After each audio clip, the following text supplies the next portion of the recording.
샬롬, 벌써 한 주를 마무리하는 금요일입니다. 지난 한 주간도 수고 많으셨습니다. 매일 큐티의 시간을 통해 말씀을 묵상하고 하나님의 음성을 들으며 하나님과 교제하는 시간을 통해 하나님과 가까워지는 삶을 살기를 소망합니다. 하나님께서 지켜주시는 곳이 가장 안전하고 하나님께서 공급하시는 삶이 가장 풍요로우며 하나님께서 인도하시는 삶이 가장 평안한 삶이 되는 줄로 믿습니다. 늘 하나님과 동행하며 하나님의 은혜를 누리시는 우리 모든 성도님들이 되시기를 주님의 이름으로 간절히 축복합니다. 말씀을 읽겠습니다. 말씀하실 때에 12 중에 하나인 유다가 왔는데 대제사장들과 백성의 장로들에게서 파송된 큰 무리가 칼과 몽치를 가지고 그와 함께 하였더라. 예수를 파는 자가 그들에게 군호를 짜 이르되 내가 입맞추는 자가 그이니 그를 잡으라 한지라. 곧 예수께 나아와 랍비여 안녕하시옵니까 하고 입을 맞추니 예수께서 이르시되 친구여 내가 무엇을 하려고 왔는지 행하라 하신대. 이에 그들이 나아와 예수께 손을 대어 잡는지라. 예수와 함께 있던 자 중에 하나가 손을 펴 칼을 빼어 대제사장의 종을 쳐 그 귀를 떨어뜨리니 이에 예수께서 이르시되 내 칼을 도로 칼집에 꽂으라. 칼을 가지는 자는 다 칼로 망하느니라. 너는 내가 내 아버지께 구하여 지금 12 군단 더 되는 천사를 보내시게 할 수 없는 줄로 아느냐. 내가 만일 그렇게 하면 이런 일이 있으리라 한 성경이 어떻게 이루어지겠느냐 하시더라. 그때 예수께서 무리에게 말씀하시되 너희가 강도를 잡는 것 같이 칼과 몽치를 가지고 나를 잡으러 나왔느냐. 내가 날마다 성전에 앉아 가르쳤으되 너희가 나를 잡지 아니하였도다. 그러나 이렇게 된 것은 다 선지자들의 글을 이루려 함이니라 하시더라. 이에 제자들이 다 예수를 버리고 도망하니라. 어제는 예수님의 겟세마네의 기도에 대하여 말씀을 나누면서 하나님의 뜻을 구하는 예수님의 기도에 대하여 살펴보았습니다. 그리고 오늘의 본문은 예수님이 체포되시는 장면을 기록하고 있습니다. 오늘의 말씀을 보면 기도의 능력이 얼마나 위대한가를 알 수 있습니다. 우리는 복음서의 말씀을 통해 예수님의 행적을 살펴볼 때에 주의해서 기억해야 될 내용이 있습니다. 예수님은 완전한 하나님이시면서 완전한 사람이시라는 사실입니다. 예수님의 체포의 장면을 보면서 우리는 어떻게 보면 예수님이니까 당연하다고 생각할 수 있습니다. 십자가를 지셔야 되기 때문에 유다의 배신도 당연히 받아들이시는 거지. 또는 예수님의 성품이시니까 자신을 체포하러 온 말고의 귀를 다시 붙여주실 수 있는 거지. 혹은 하나님의 아들 예수님이시니까 굳이 12군단 더 되는 천사를 부르지 않아도 담대할 수 있으신 거야. 이렇게 생각할 수 있습니다.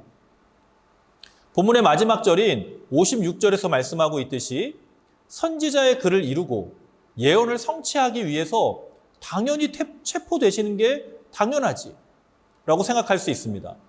하지만 주님은 유다의 배신으로 인하여 탄식하시며 군대의 체포와 신문을 통해 고통스러워하셨으며 예언대로 십자가를 감당하시지만 이 잔을 피하게 해달라고 하나님 아버지께 아주 처절하게 기도하셨습니다. 히브리서 기자는 히브리서 4장 15절에서 예수님은 모든 일에 우리와 똑같이 시험을 받으신 이로 설명하고 있습니다. 그렇기 때문에 우리는 어제 나누었던 예수님의 기도의 능력이 얼마나 위대한가를 알 수 있는 것입니다. 하나님의 아들 예수님이시니까 당연하다고 생각할 수도 있지만 체포당하시고 십자가를 지시기 전에 예수님께서 깨어 기도하셨다는 사실을 우리는 반드시 기억해야 됩니다. 먼저 하나님의 뜻을 위해 기도하셨고 하나님의 뜻대로 말씀대로 행하고 실천하시고 순종하신 것입니다. 오늘 본문을 통해 인간의 뜻대로 행한 두 인물을 먼저 살펴보고 주님께서 하나님의 뜻대로 행하신 순종이 어떤 의미가 있는가를 살펴보도록 하겠습니다. 먼저 유다와 베드로는 자신의 뜻대로 행한 인물들이었습니다. 먼저 가룟 유다는 이미 사탄에게 사로잡혀 주님을 배신한 인물입니다. 요한복음 13장 2절에서는 마귀가 벌써 시몬의 아들 가룟 유다의 마음에 예수를 팔려는 생각을 넣었다라고 말씀합니다. 그리고 27절에서도 주님이 주신 떡 한 조각을 먹을 때에 사탄이 그 속에 들어간지라 라고 기록합니다. 마귀에게 사로잡히면 하나님의 뜻을 깨닫지 못하게 되는 것입니다. 또한 베드로는 예수님께서 체포되실 때에 칼을 들어 말고의 귀를 잘랐습니다. 오늘의 본문에는 베드로와 말고라는 이름이 등장하지 않지만 요한복음 18장 10절에서는 베드로가 칼을 가졌는데 대제사장의 종을 쳐서 오른편 귀를 베어버리니 그 종의 이름은 말고라라고 기록하고 있습니다. 누가복음 22장 50절에서도 오른쪽 귀를 잘랐다고 성경이 가르쳐주고 있습니다. 그런데 중요한 것은 베드로는 주님을 위한 일을 한 것처럼 보이지만 예수님은 베드로를 책망하셨다는 사실입니다. 결국 깨어있지 못했던 베드로는 자신의 뜻과 생각대로 칼로 사람을 치는 실수를 범하게 된 것입니다. 하지만 예수님은 하나님의 뜻대로 행하였습니다.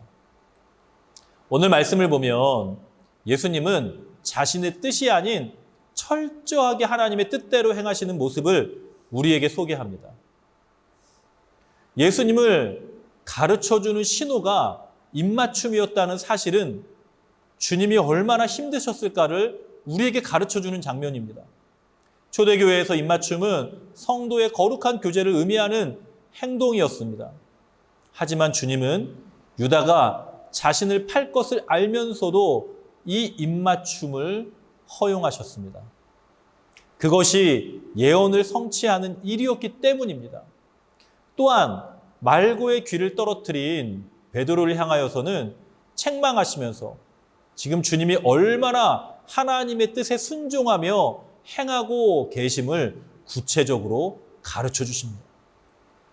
53절의 말씀에 보면 주님은 12군단 더 되는 천사를 보내게 하실 수 있다라고 말씀하십니다. 이 군단이라는 단어는 헬라어 레기온이라는 단어를 사용하는데 6,000명의 군인과 120필의 기병을 의미합니다. 12군단은 72,000명의 군대와 1,440의 기병의 규모입니다. 이 규모는 당시 로마 군대의 규모입니다. 그럼에도 주님은 그렇게 하지 않으신 것입니다. 이러한 주님의 모습을 통해 우리는 하나님의 방법대로 순종하시며 말씀의 예언을 성취하시는 예수님의 모습을 볼 수 있는 것입니다. 사랑하는 성도 여러분, 나의 믿음의 삶이 주님을 본받아야 합니다. 오늘 주님의 행동이 겟세마네 기도 이후에 있었음을 우리는 기억해야 됩니다. 주님이시기 때문에 당연한 것이 아니라 기도가 하나님의 뜻대로 행하게 하는 능력임을 우리가 깨달아야 하는 것입니다. 오늘 하루도 기도하는 삶으로 깨어서 인간의 뜻, 나의 뜻이 아니라 하나님의 뜻에 순종하는 모든 성도님들의 삶이 되시기를 주님의 이름으로 축복합니다. 기도하겠습니다. 살아계신 아버지 하나님, 이 땅을 살아가며 날마다 깨어 하나님의 은혜를 구하는 삶을 살 수 있도록 나의 삶을 붙들어 주시고 은혜를 베풀어 주시고 하나님의 사랑 가운데 거하게 하여 주옵소서. 나는 연약합니다. 나는 부족합니다. 지혜가 없고 여전히 하나님의 뜻을 분별하지 못하는 이 연약함 가운데 나아가고 있습니다.